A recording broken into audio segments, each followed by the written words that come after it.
Hello student, good morning. ज्ञान विहार की online क्लासों में आपका स्वागत है। हम लेसन पढ़ रहे थे डी ब्लॉक के तत्वों के बारे में अध्ययन कर रहे थे स्टूडेंट। हमने इलेक्ट्रॉनिक विन्यास और कुछ सामान्य बातों का अध्ययन किया। हमने कहा संक्रमण तत्व किसे कहते हैं, यानी संक्रमण तत्व वे ही कहलाते हैं जिनका जो डी उपकोष क्या होता है, रिक्त होता है, चाहे वह तत्व परमाणुीय अवस्था में हो चाहे वह आयनिक अवस्था में हो। यानी डी उपकोष क्या होना चाहिए, संक्रमण तत्व की विशेषता है, यानी परमाणु व आयनिक दोनों अवस्था में डी उपकोष रिक्त होगा ना, तो वह तत्व क्या कहलाता है, संक्रमण तत्व कहलाता है। स्टूडेंट देखो सुनो, कॉपर है और जिंक है। कॉपर का परमाणु क्रमांक होता है 29, ये जिंक का होता है 30। अब देखो स्टूडेंट, इसका इलेक्ट्रॉनिक विन्यास लिखते हैं तो Ar18 कॉपर बराबर क्या लिखते हैं Ar18 और 18 और 4s2। पहले s कक्ष s उपकोष में इलेक्ट्रॉन जाएगा क्योंकि इसकी ऊर्जा क्या होती है, कम होती है। 4s2 18 तो 20 और 3d 9। अब देखो, अब एक ऐसा ही था, ये क्वेश्चन आया हुआ है स्टूडेंट, ये क्रोमियम 24 का इलेक्ट्रॉनिक विन्यास लिखिए Ar18 4s2 18 तो 20 और 4 24। अब देखो स्टूडेंट, अब क्या कहते हैं, अर्धपूरित व पूर्ण रूप से भरे हुए कक्षक अधिक स्थायी होते हैं। अधिक क्या होते हैं, स्थायी होते हैं। अब अर्धपूरित एवं पूर्ण रूप से भरे हुए कक्षक अधिक स्थायी होते हैं, इसलिए स्टूडेंट यानी इन्हें अतिरिक्त स्थायित्व प्राप्त करने के लिए यह 4s से इलेक्ट्रॉन किसकी ओर संक्रमित हो जाता है, 3d की ओर संक्रमित हो जाता है। क्यों संक्रमित हो जाता है, क्योंकि इनकी दोनों की ऊर्जा लगभग समान है। 3d की ओर स्थानांतरित हो जाता है। क्यों हो जाता है, क्योंकि इनकी दोनों की ऊर्जा समान है, जिससे समान होने के कारण इन्हें इलेक्ट्रॉन क्या हो जाएगा, डी उपकोष पूर्ण भर जाएगा, जिससे इसे स्थायित्व प्राप्त हो जाता है। यदि हम यह विन्यास लिखेंगे तो ये गलत होगा स्टूडेंट, ये क्या होगा, गलत होगा। तो राइट क्या होगा, सही क्या होगा, सही ये होगा। यानी एक इलेक्ट्रॉन किस में चला जाएगा स्टूडेंट, यहां पर क्या आएगा 4s1 और 3d 10 होगा, ये राइट होगा। क्यों इलेक्ट्रॉन चला गया, क्योंकि इससे क्या होता है, डी कक्षक डी उपकोष पूर्ण भर जाते हैं, जिससे क्या मिल जाता है, अतिरिक्त स्थायित्व मिल जाता है। इसी प्रकार ये भी क्या करेंगे, एक इलेक्ट्रॉन इसकी ओर गति करेंगे, ये तो गलत है। और 3d 5 और 4s क्या हो जाएगा 1, ये राइट होगा। क्यों राइट होगा स्टूडेंट, क्योंकि ये ऊपर वाला तो गलत है, ये राइट है। क्यों, क्योंकि एक दोनों की ऊर्जा लगभग समान है, इसलिए एक इलेक्ट्रॉन इधर की ओर स्थानांतरित हो जाए तो 3d क्या हो जाएगा 5 हो जाएगा, जिससे डी उपकोष क्या हो जाता है, अर्धपूरित हो जाता है। और अर्धपूरित और पूर्ण भरे हुए कक्षक क्या होते हैं, अधिक स्थायी होते हैं। अब स्टूडेंट मैं कहता हूं, ये तो कॉपर और क्रोमियम। अब देखो यह है कॉपर Ar18, ये इलेक्ट्रॉनिक विन्यास लिखा था 3d 10 और 4s1। और जिंक देखो 30, Ar18 3d 10 और 4s। अब क्या कहते हैं, अर्ध अपने संक्रमण तत्व किसे कहते हैं, संक्रमण तत्व वह कहलाते हैं स्टूडेंट जिनका डी उपकोष क्या होता है, पूर्ण भरा हुआ होता है। संक्रमण तत्व वह कहलाते हैं जिनका डी उपकोष पूर्ण भरा होता है, पूर्ण भरा होता है। देखो स्टूडेंट, पूर्ण भरा होता है किन अवस्थाओं में, परमाणुीय व आयनिक दोनों अवस्थाओं में। सॉरी स्टूडेंट, मैंने क्या कह दिया, संक्रमण तत्व वह कहलाता है जिनका डी उपकोष पूर्ण भरा होता है। नहीं, संक्रमण तत्व वह कहलाते हैं जिनका डी उपकोष क्या होता है, रिक्त होता है। संक्रमण तत्व वह संक्रमण तत्व वह कहलाते हैं जिनका डी उपकोष क्या होता है, रिक्त होता है। अब स्टूडेंट समझो, मैंने थोड़ा जल्दबाजी में बोल दिया, आप समझो। संक्रमण तत्व किसे कहते हैं, जिनका डी उपकोष क्या होता है, रिक्त होता है। किस अवस्था में, परमाणुीय व आयनिक दोनों अवस्थाओं में। स्टूडेंट देखो, इसका डी उपकोष पूर्ण भरा हुआ है, इसका डी उपकोष पूर्ण भरा हुआ है, अतः ये दोनों तत्व क्या है, संक्रमण तत्व नहीं है। परंतु जिंक तो नहीं है, जिंक तो पक्का ही नहीं है, यह संक्रमण तत्व नहीं है। किंतु यह है संक्रमण तत्व क्यों है ये, जब इसकी देखो परमाणुीय अवस्था में तो डी उपकोष पूर्ण भरा हुआ है, लेकिन आयनिक अवस्था में डी उपकोष क्या हो जाता है, रिक्त हो जाता है। अब डी उपकोष जब पूर्ण भरा नहीं होता तो वह तत्व क्या कहलाता है, संक्रमण तत्व। तो कॉपर का आयनिक अवस्था में इलेक्ट्रॉनिक विन्यास लिखो। देखो कॉपर +2 होता है तो 2 इलेक्ट्रॉन त्याग दिए, तो यानी 4s क्या हो जाएगा 0 और 3d क्या हो जाएगा 9, यानी Ar18 बराबर। परमाणुीय अवस्था में तो डी उपकोष पूर्ण भरा हुआ है, परंतु आयनिक अवस्था में डी उपकोष पूर्ण नहीं भरा हुआ। आयनिक अवस्था क्या होती है, कॉपर की +2, इसलिए यह तो संक्रमण तत्व है। यह क्यों नहीं है, क्यों, क्योंकि इसकी परमाणुीय अवस्था में भी डी उपकोष पूर्ण है। और आयनिक अवस्था क्या होती है, जिंक +2 होती है। जिंक ऑक्साइड देखा होगा, जिंक ऑक्साइड, जिंक क्लोराइड, इसका आयन क्या पाया जाता है, जिंक +2 होता है। देखो Ar18 और 3d10, 4s क्या होता है 0। अब देखो 3d10 है, डी उपकोष पूर्ण भरा हुआ है, तो इस ऐसे तत्व जिनका डी उपकोष पूर्ण भरा होता है ना, यानी परमाणुीय हो चाहे आयनिक अवस्था हो, दोनों अवस्था में यदि डी उपकोष परमाणुीय व आयनिक दोनों अवस्था में होना चाहिए, डी उपकोष पूर्ण है, तो वो संक्रमण तत्व नहीं कहलाता स्टूडेंट। तो क्वेश्चन बार बार पूछा जाता है, ये question very important. Zinc, cadmium, mercury संक्रमण तत्व क्यों नहीं कहलाते हैं। और देखो डी संक्रमण यानी डी उपकोष में, डी ब्लॉक में स्थित होते हैं, डी ब्लॉक के तत्व क्या कहलाते हैं, संक्रमण तत्व कहलाते हैं। और ये तीनों क्यों नहीं कहलाते, क्योंकि परमाणुीय व आयनिक दोनों अवस्था में डी उपकोष क्या होता है, पूर्ण होता है। ये थी अपने इलेक्ट्रॉनिक विन्यास। अब सुनो इनकी ऑक्सीकरण अवस्था। स्टूडेंट सुनो ऑक्सीकरण अवस्था, यह अपनी 3D श्रेणी इंपॉर्टेंट है। 3D श्रेणी स्टूडेंट, 3D श्रेणी क्या इंपॉर्टेंट है, ये कहां से शुरू होती है, ये स्केडियम से लेकर कहां तक चलती है, जिंक तक चलती है, 21 से लेकर 30 तक चलती है 3D श्रेणी।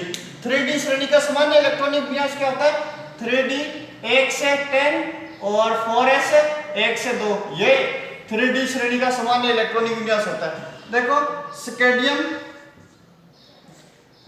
Titanium, vanadium, chromium, manganese, ferrous, cobalt, nickel, copper, ये 3D श्रेणी थी स्टूडेंट।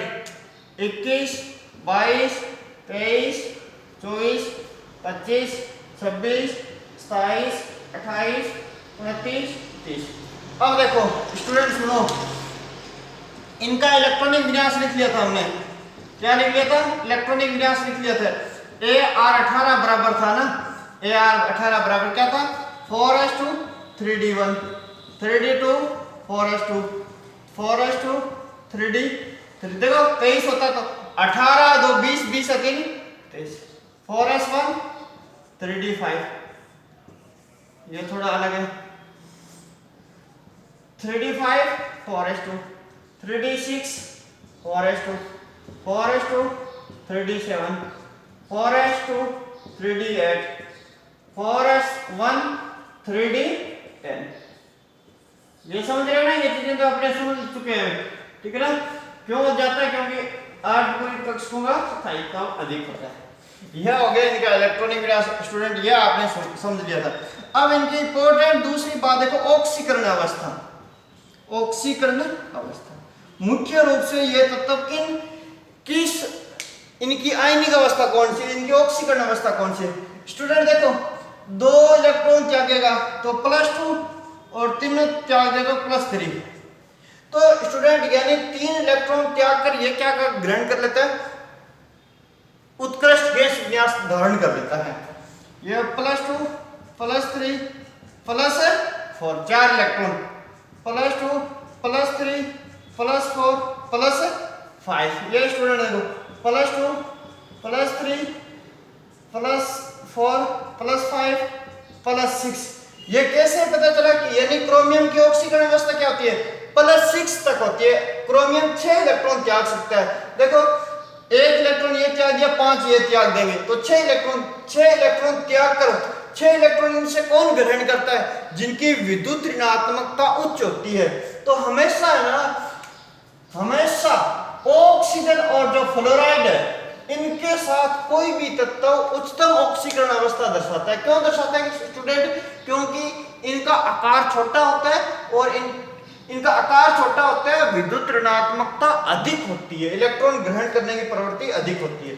अब स्टूडेंट देखो 2 त्यागे तो 4s2 2 1 इसका 3 5 है ना, तो 4 5 6 7। तो अब देखो 7।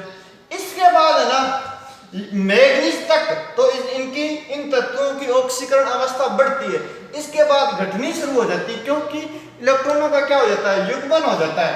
तो फिर इसकी मुख्य रूप से ऑक्सीकरण अवस्था क्या होती है, +2 और +3 होती है। स्टूडेंट देख लो ऐसे क्या पाया जाता है, +2 और +3 मुख्य रूप से पाया जाता है। ये फेरस ऑक्साइड है, ये क्या है, फेरिक ऑक्साइड। आपने ऐसा देखा होगा फेरस ऑक्साइड और फेरिक ऑक्साइड, ये देखा होगा ना, ये है। अब देखो इसके बाद देखो स्टूडेंट कोबाल्ट की ऑक्सीकरण अवस्था क्या होती है, +2 और +3। यानी मैग्नीज के बाद क्या हो जाती है, ऑक्सीकरण अवस्था घटनी शुरू हो जाती है। क्यों, क्योंकि देखो 3d5 डी में क्या होते हैं, इलेक्ट्रॉन 5 होते हैं। ये डी है कक्षक 1 2 3 4 और देखो 1 2 3 4 5। तो अयुग्मित इलेक्ट्रॉनों की संख्या सर्वाधिक किसके पास है, मैग्नीज के, सॉरी डी कक्षक में अयुग्मित इलेक्ट्रॉन किसके पास है, मैग्नीज के पास। और वैसे अयुग्मित इलेक्ट्रॉन किसके पास है सर्वाधिक, क्रोमियम के पास कितने अयुग्मित इलेक्ट्रॉन है, 6 है। इसके पास कितने हैं, 5 है। इसके बाद डी देखो यहां पर डी उत्कोष में क्या होगा, इलेक्ट्रॉनों का युग्मन होना शुरू हो जाता है। इलेक्ट्रॉनों का स्टूडेंट क्या होना शुरू हो जाता है, युग्मन होना शुरू हो जाता है। यानी मैग्नीज के बाद इलेक्ट्रॉनों का क्या होता है, युग्मन। निकेल की ऑक्सीकरण अवस्था +2 +4 होती है, ठीक है ना स्टूडेंट।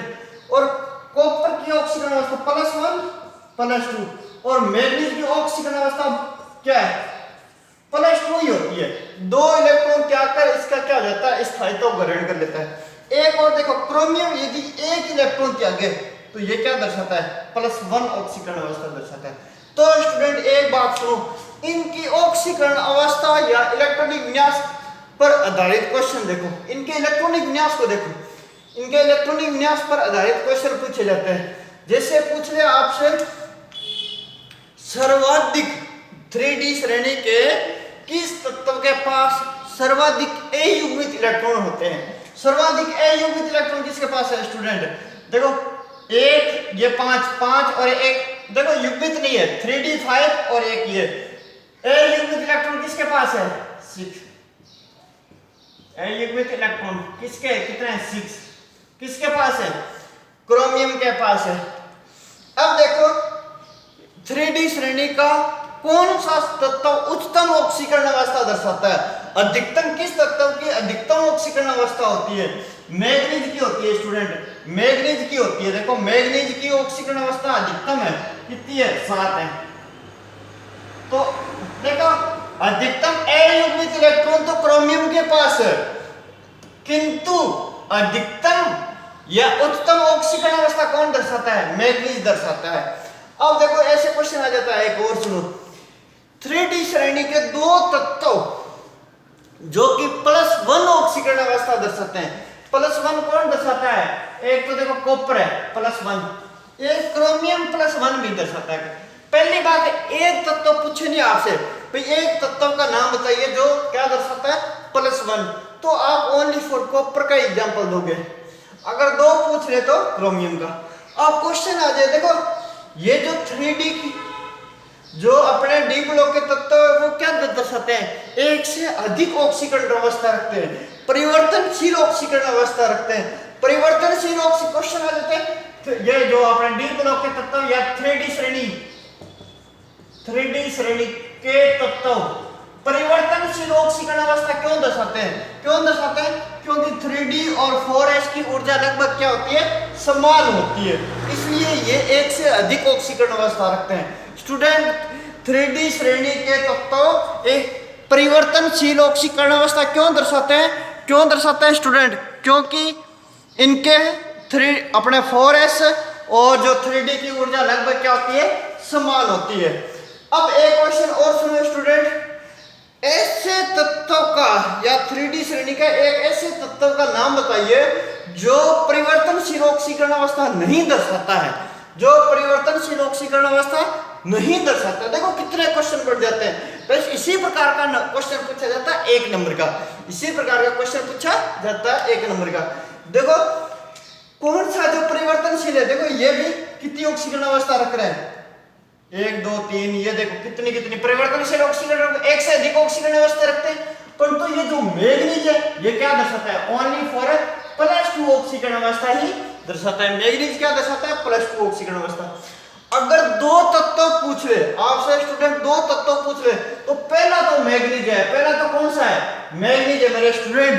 और अब जो स्कैंडियम है ना वो भी मुख्य रूप से कौन सी ऑक्सीकरण अवस्था दर्शाता है, +3 ऑक्सीकरण अवस्था दर्शाता है। ये 3 इलेक्ट्रॉन क्या कर ऑर्गन जैसा हो जाता है। तो परिवर्तनशील ऑक्सीकरण अवस्था नहीं दर्शाने वाले तत्व कौन है, एक तो जिंक है, दूसरा कौन है, स्कैंडियम।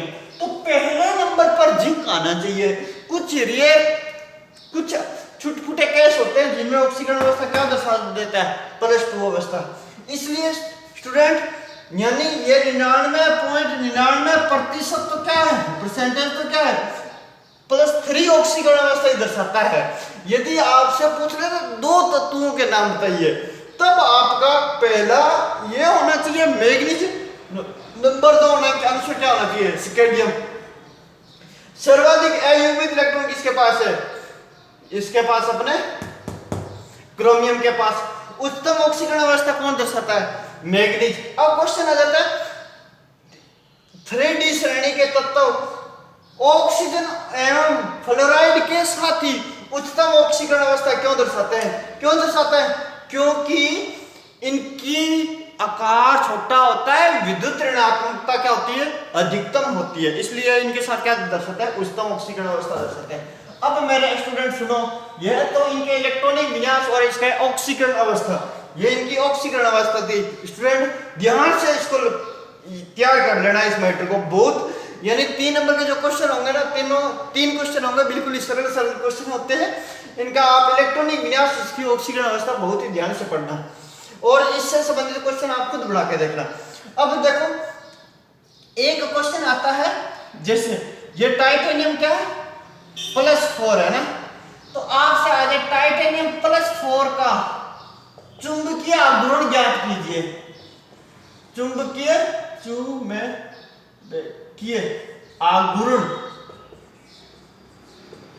आघूर्ण ज्ञात कीजिए।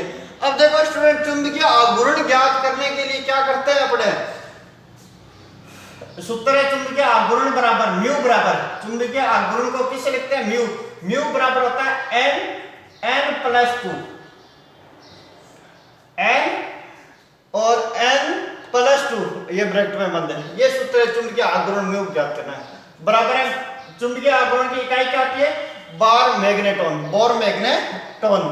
अब देखो ये n है, मैंने समतुल्य यौगिकों में भी बताया था आपको, ये n बराबर क्या होता है, अयुग्मित इलेक्ट्रॉन की संख्या।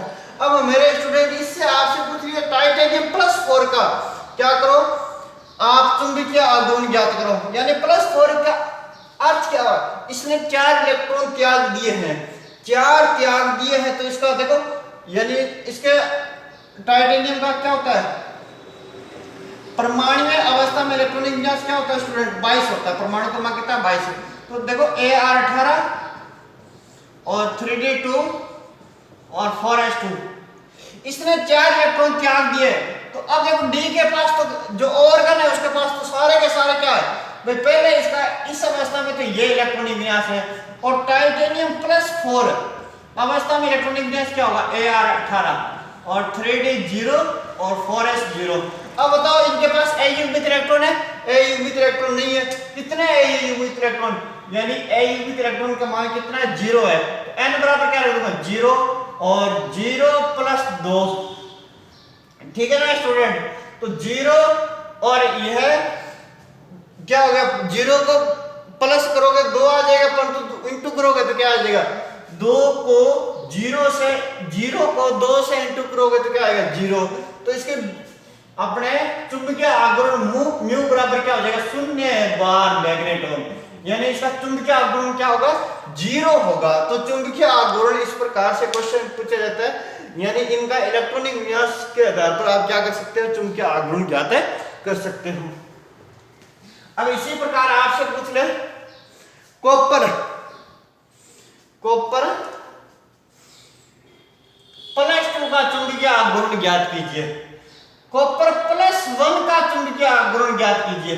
+1 का देखो इसने क्या कर दिया, और कॉपर ये था यानी 29, तो Ar18 और 3d10 और 4s1। अब देखो स्टूडेंट, जब +1 होता है तब तो ये क्या करता है? एक इलेक्ट्रॉन त्यागता है, और जब ये +2 होता है तब ये क्या कर देता है? 2 इलेक्ट्रॉन त्याग देता है।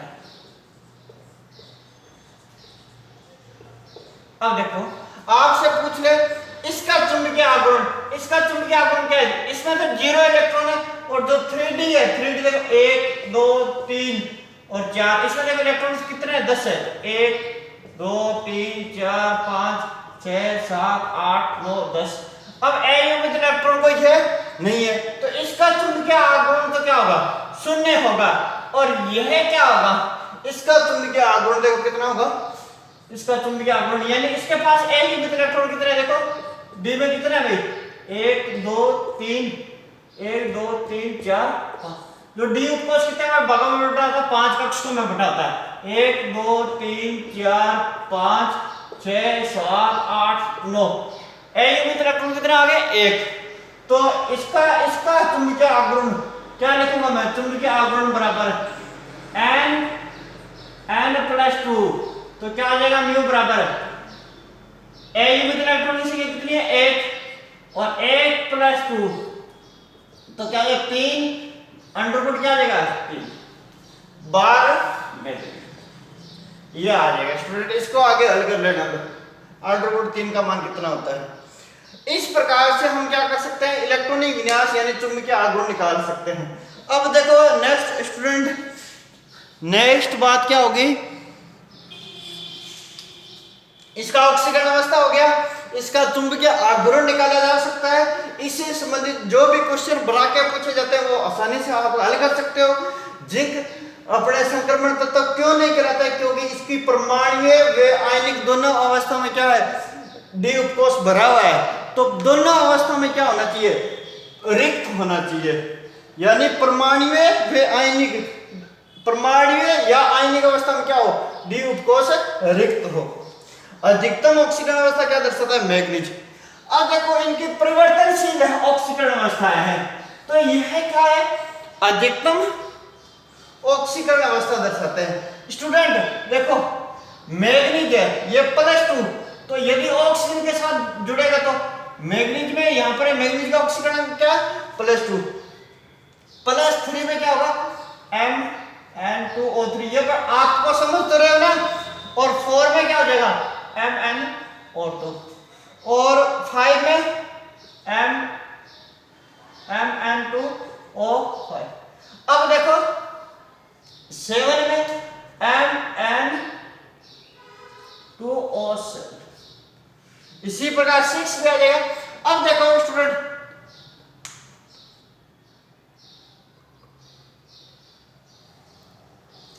अब देखो इसमें मैग्नीज का ऑक्सीकरण +2 है, इसमें +3, इसमें +4, इसमें +5, इसमें क्या है +7।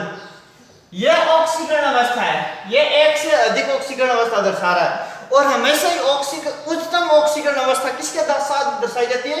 ऑक्सीजन के साथ दर्शाई जाती है या फिर फ्लोराइड के साथ दर्शाई जाती है। क्यों दर्शाई जाती है? क्योंकि फ्लोराइड और ऑक्सीजन की ही जो विद्युत ऋणात्मकता का मान है वो आवर्त सारणी में अधिकतम होता है।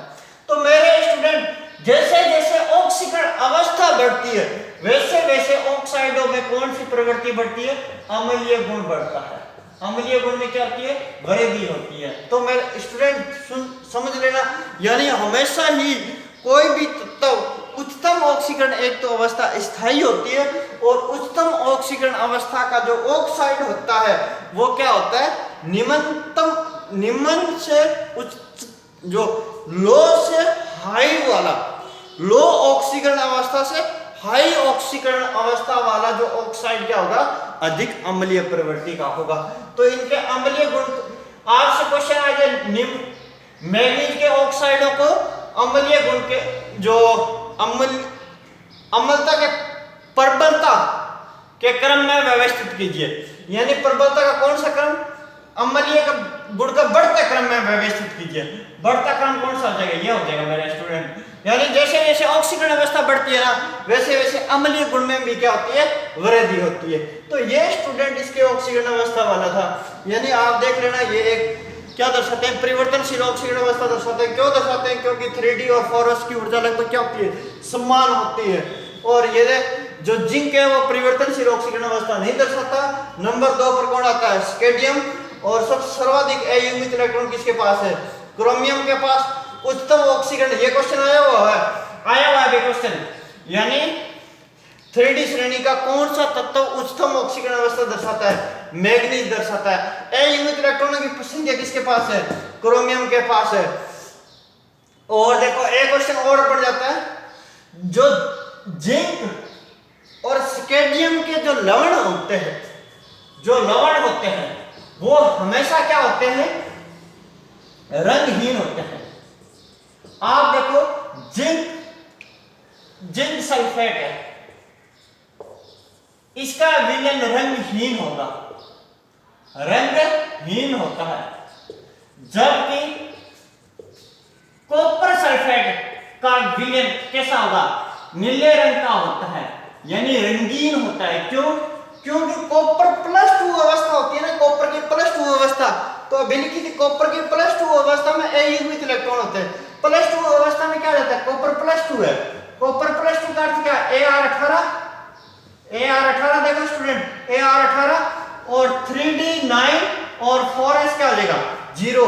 तो 3D युग्मित इलेक्ट्रॉन कितने होते हैं? D में कितने होते हैं? 10। तो इसके पास एक अयुग्मित इलेक्ट्रॉन है। और जब भी अयुग्मित इलेक्ट्रॉन उपस्थित है तो उसका चुंबकीय आघूर्ण प्लस में होगा। प्लस वो है योगी क्या होता है? रंगीन होता है।